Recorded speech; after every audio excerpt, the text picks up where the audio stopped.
अस्सलाम वालेकुम स्टूडेंट्स, मैं आपका टीचर काशिफ रज़ा।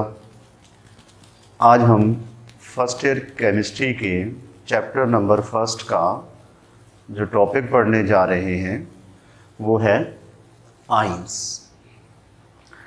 इस टॉपिक में हम डिफरेंट की पॉइंट्स पढ़ेंगे। सबसे पहले कि न्यूट्रल एटम जो है वो क्या होता है, आयोनाइजेशन क्या होती है, आयोनाइजेशन के नतीजे में जो पॉजिटिव और नेगेटिव आइंस बनते हैं वो कैसे बनते हैं, पॉली एटॉमिक पॉजिटिव आयन और नेगेटिव आइंस, इनकी फॉर्मेशन, इसमें एनर्जी चेंज, इन सारी बातों को हम इस टॉपिक में जो है वो आज पढ़ने जाएंगे। तो सबसे पहले अगर हम बात करें कि न्यूट्रल एटम क्या होता है, न्यूट्रल एटम, ठीक है। आपके पास एक हाइड्रोजन का एटम है, H, सिंपलेस्ट एटम है। इसके न्यूक्लियस में एक ही प्रोटॉन होता है और वैलेंस शेल में एक ही इलेक्ट्रॉन होता है। इसको अगर हम देखें तो हाइड्रोजन के एटम में एक ही प्रोटॉन होता है और एक ही इलेक्ट्रॉन होता है। प्रोटॉन और इलेक्ट्रॉन पे क्योंकि सेम चार्ज होता है तो लिहाजा ये दोनों एक दूसरे के इफेक्ट को कैंसिल कर देंगे। एज अ रिज़ल्ट हम इस एटम को कहेंगे न्यूट्रल एटम। यानी कि न्यूट्रल एटम ऐसा एटम जिसके ऊपर कोई भी चार्ज ना हो, नो नेट चार्ज। कि ऐसा एटम जिसके ऊपर जो है वो कोई भी नेट चार्ज मौजूद ना हो, वो होता है न्यूट्रल एटम। तो इसकी डेफिनेशन क्या बनेगी कि an atom having no net charge. कि ऐसा एटम जिसके ऊपर कोई भी नेट चार्ज ना हो तो वो कहलाता है क्या, न्यूट्रल एटम कहलाता है। तो what is the reason for the neutrality of a neutral atom? It is due to the equal number of protons and electrons. तो इसकी न्यूट्रलिटी की जो वजह है न्यूट्रल एटम की वो क्या है कि इसके अंदर जो प्रोटॉन्स और इलेक्ट्रॉन्स दोनों की तादाद बराबर होती है, क्योंकि दोनों के ऊपर सेम चार्ज होता है लेकिन अपोजिट। कि इलेक्ट्रॉन पे नेगेटिव चार्ज होता है और प्रोटॉन पे जो है वो क्या होता है, पॉजिटिव चार्ज होता है। अगर उनकी तादाद जो है वो बराबर होगी तो वो दोनों एक दूसरे के इफेक्ट को कैंसिल कर देंगे। तो it is the reason for the neutrality of a neutral atom. उसके बाद हम बात करते हैं जी आयोनाइजेशन की, कि आयोनाइजेशन जो है वो क्या होती है। तो आपके पास एक एटम है, ये एटम है, इसको आपने एनर्जी देना शुरू कर दी, ठीक है। एक एटम है, उसको आपने एनर्जी देना शुरू कर दी तो इलेक्ट्रॉन्स जो हैं वो क्या करेंगे, एक्साइटेड हो जाएंगे। यानी एक्साइटेड से मुराद ये है कि वो अपने एक शेल से दूसरे शेल में मुंतकिल हो जाएंगे, यानी न्यूक्लियस से दूर होते जाएंगे। जैसे जैसे एनर्जी देते जाएंगे वो न्यूक्लियस से दूर होते जाएंगे, ठीक है। तो एक स्टेज ऐसी आएगी कि जब वो इलेक्ट्रॉन्स न्यूक्लियस के इफेक्ट से बाहर निकल जाएंगे तो हम कहेंगे क्या हो गई, आयोनाइजेशन हो गई। तो या इलेक्ट्रॉन्स जो हैं वो गेन करें, यानी कि आयोनाइजेशन सिंपली क्या हो गई कि किसी भी न्यूट्रल एटम का इलेक्ट्रॉन्स को गेन करना या इलेक्ट्रॉन्स को लूज करना, this process is said to be a ionisation. तो इलेक्ट्रॉन लूजिंग जो एबिलिटी है, जो कैपेसिटी है, it is associated with the metals only, and electron accepting property is associated with the non metals only. कि electrons donate कौन करेगा, जो metals हैं वो इलेक्ट्रॉन्स डोनेट करेंगी और जो नॉन मेटल्स हैं वो इलेक्ट्रॉन्स एक्सेप्ट करेंगी, ठीक है। तो ये आयोनाइजेशन जो है वो होगी। तो आयोनाइजेशन की डेफिनेशन कुछ इस तरह बनेगी,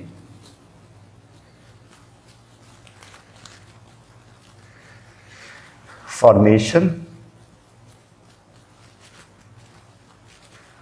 ऑफ पॉजिटिव और नेगेटिव आइंस।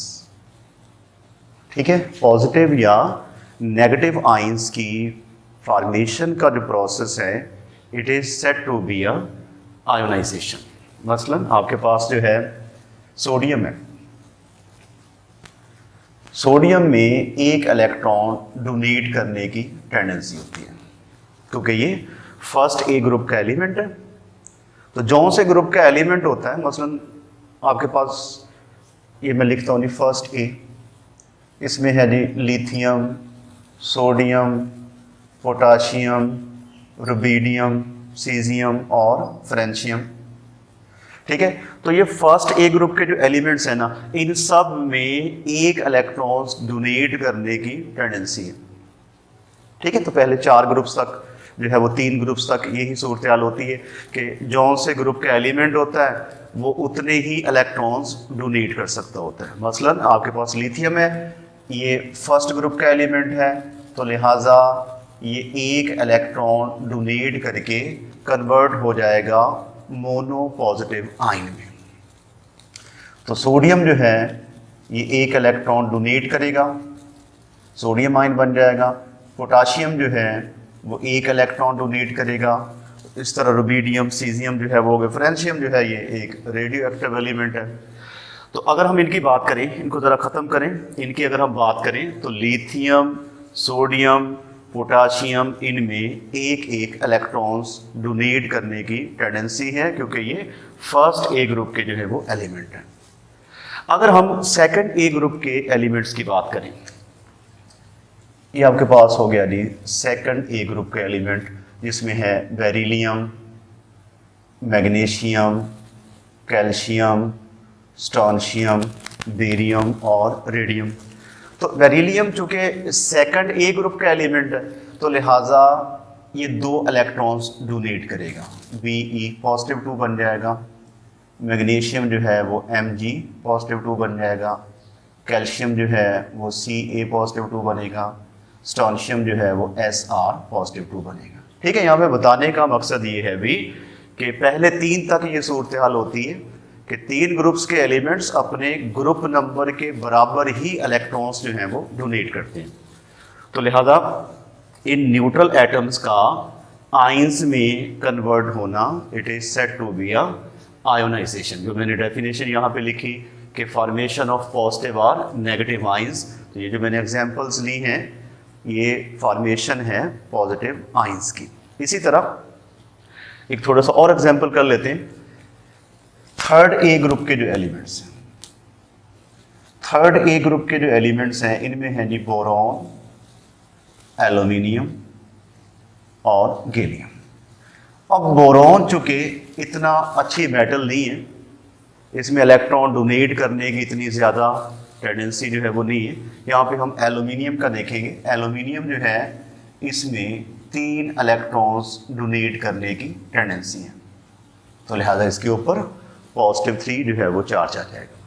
यानी कहीं पे भी आपको पॉजिटिव आयंस नजर आए तो उसका मतलब क्या होता है कि उसमें उतने ही इलेक्ट्रॉन्स की डेफिशिएंसी है।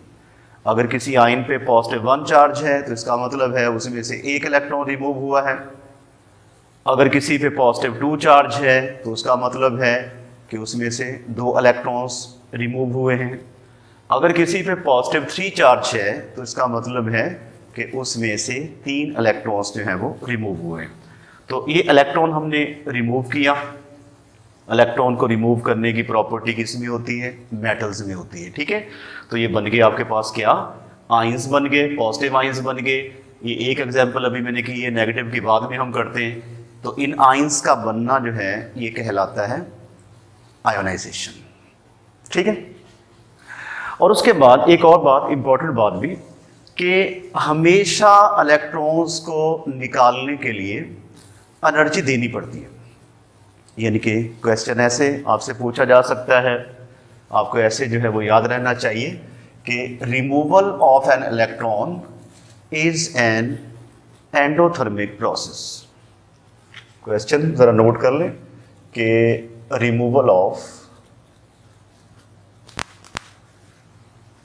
एन इलेक्ट्रॉन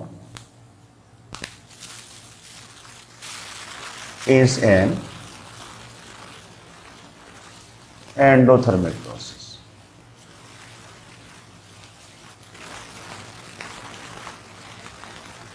ठीक है, कि जब भी हम इलेक्ट्रॉन निकालेंगे किसी भी मेटल में से तो हमेशा एनर्जी जो है वो देनी पड़ेगी। ठीक है, उसकी वजह क्या है? उसकी वजह अभी हम जानते हैं। पहले मैं एक एग्जांपल देता हूं। जैसे हमने ये लिखी कि सोडियम जो है इसके ऊपर +1 चार्ज है, इसमें से एक इलेक्ट्रॉन निकालने के लिए ना हमें 496 किलो जॉल पर मोल एनर्जी देनी पड़ेगी।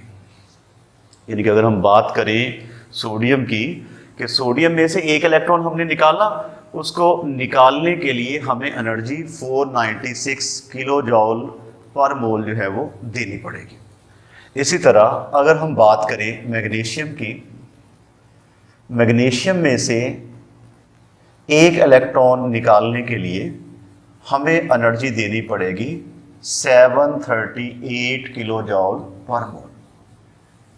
यानी कि हमेशा जब भी हम किसी भी मेटल में से इलेक्ट्रॉन निकालते हैं तो हमें हमेशा एनर्जी उसको देनी पड़ती है।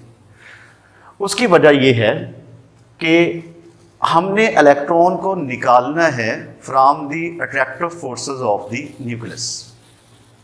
ठीक है, कि हमने इलेक्ट्रॉन को कहाँ से निकालना है? देखिए ना, एक एटम है, एटम, उसके अंदर ये इलेक्ट्रॉन है, इसको हमने निकालना है, बाहर निकालना है इसको एनर्जी देके। तो जब बाहर निकालना है, it is under the effect of a nucleus of that atom. ये उसी एटम के न्यूक्लियस का उसके ऊपर असर है। तो जब हम उसको निकालेंगे तो उन अट्रैक्टिव फोर्सेस से उसको बाहर निकालने के लिए हमें एनर्जी उसको देनी पड़ेगी।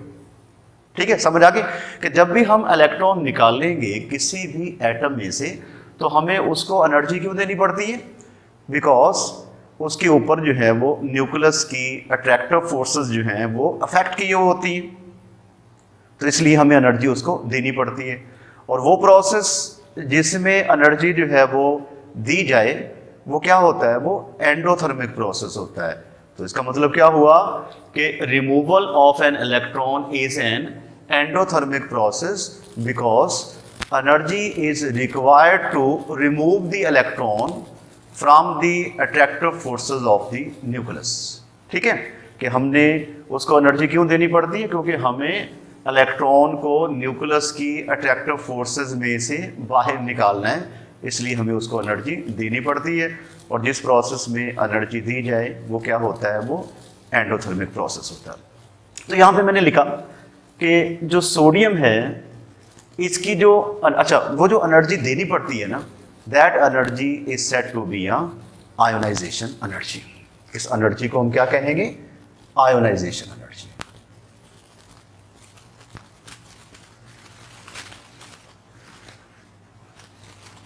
ठीक है, तो आयोनाइजेशन एनर्जी होगी कि हमें किसी भी मेटल में से इलेक्ट्रॉन्स को निकालने के लिए जो एनर्जी देनी पड़ती है, जिसकी ज़रूरत होती है, वो कहलाती है आयोनाइजेशन एनर्जी। अब यहाँ पे सोडियम की आयोनाइजेशन एनर्जी क्या है? 496।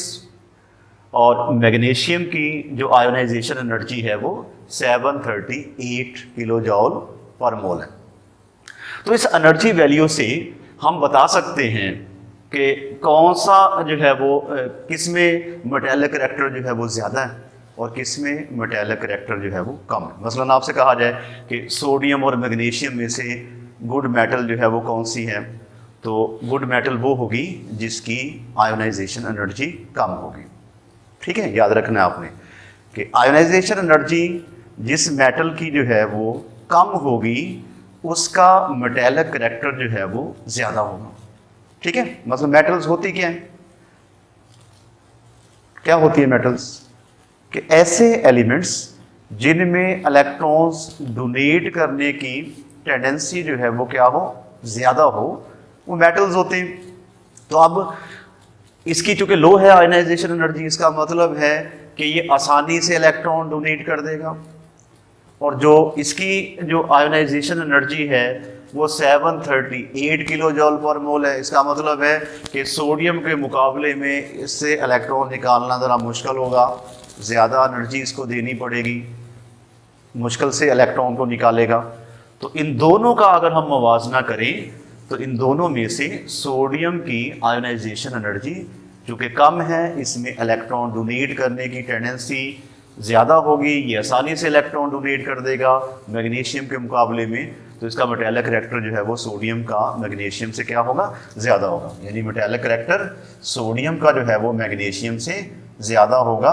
तो हम आयोनाइजेशन एनर्जी से कंपेयर कर सकते हैं कि किसका मेटालिक करैक्टर जो है वो ज़्यादा है और किसका मेटालिक करैक्टर जो है वो कम है।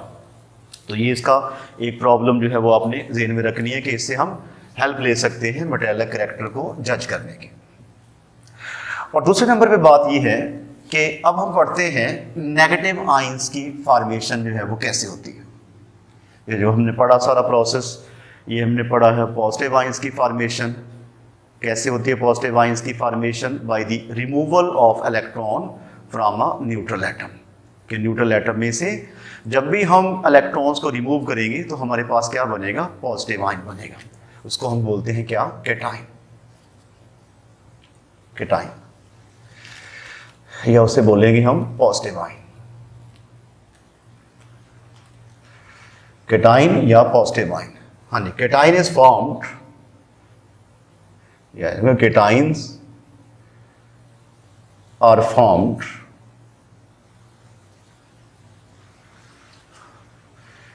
by the removal of electrons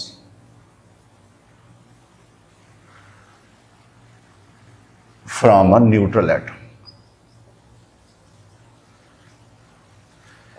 ठीक है, तो जब भी हम न्यूट्रल एटम में से इलेक्ट्रॉन्स को रिमूव करेंगे तो हमारे पास जो है वो क्या बनेगा, पॉजिटिव आयन बनेगा, जिसको हम कहेंगे कैटायन। यानी कि आपके पास ए अगर कोई एलिमेंट है, इसमें से अगर हम इलेक्ट्रॉन निकाल देंगे तो इसके ऊपर आ जाएगा पॉजिटिव चार्ज और बन जाएगा वो क्या, पॉजिटिव आयन। ठीक है, अगर एक इलेक्ट्रॉन निकाला है तो वो मोनो पॉजिटिव आयन बनेगा, जिसकी एग्जाम्पल हमने पढ़ी सोडियम की। अगर उसमें से दो इलेक्ट्रॉन निकालेंगे तो वो बनेगा डाई पॉजिटिव आयन, और अगर उसमें से तीन इलेक्ट्रॉन निकालेंगे तो वो बनेगा ट्राई पॉजिटिव आयन।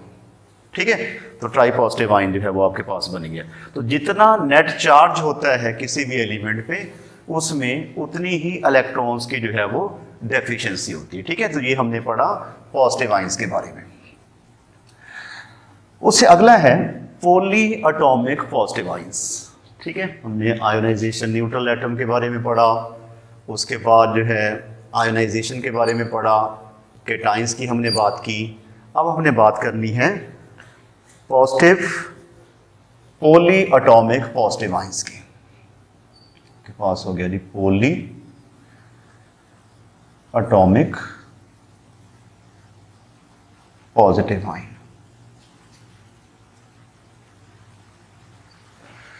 ठीक है, पोली का मतलब हो गया मैनी, कि ऐसे आयंस जिनमें एक से ज्यादा जो है वो एटम्स हों वो कहलाते हैं क्या, पॉली एटॉमिक पॉजिटिव आयंस।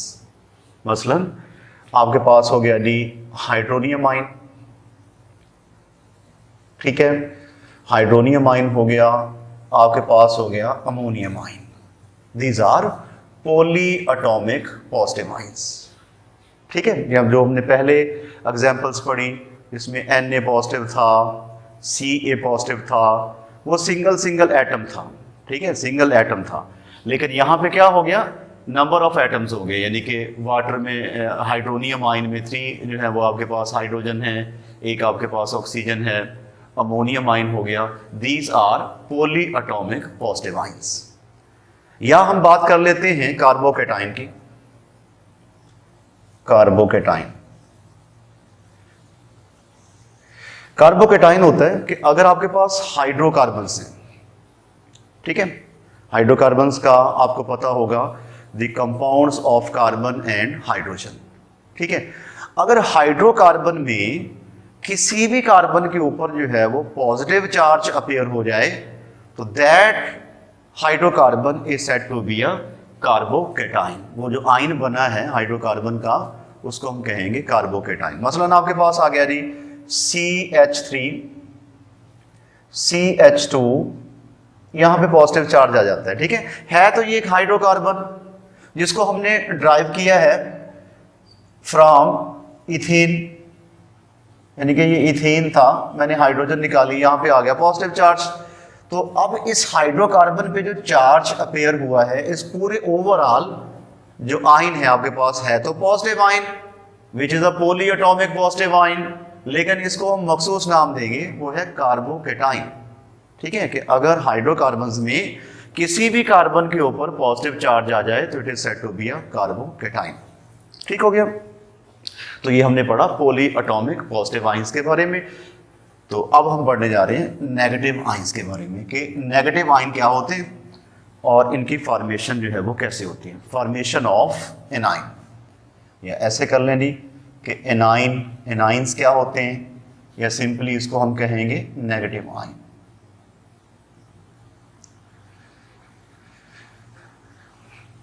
ठीक है, atoms having net negative charge.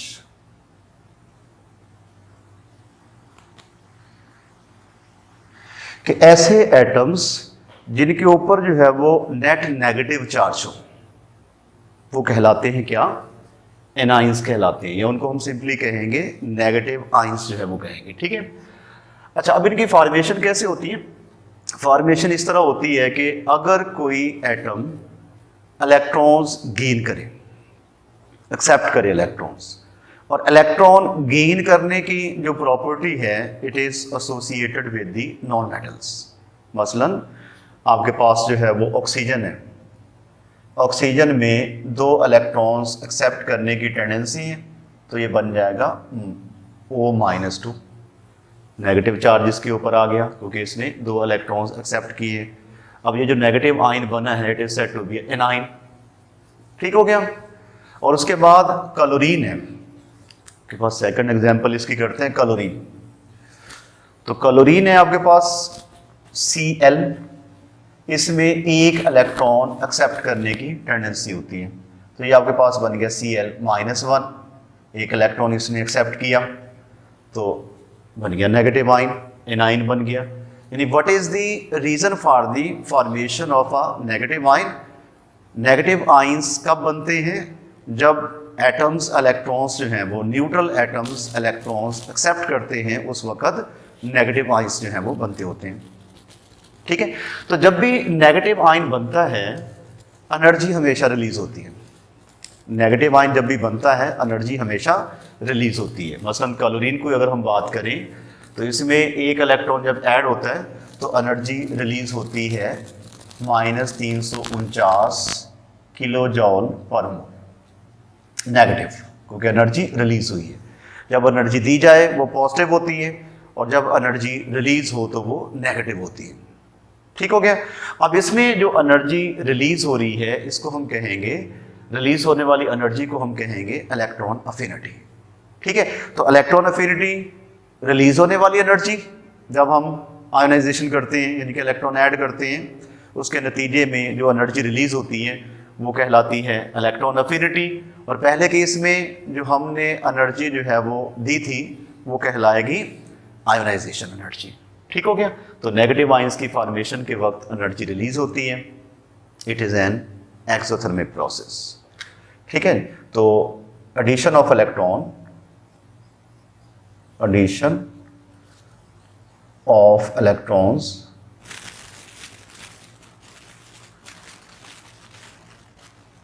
is always exothermic process।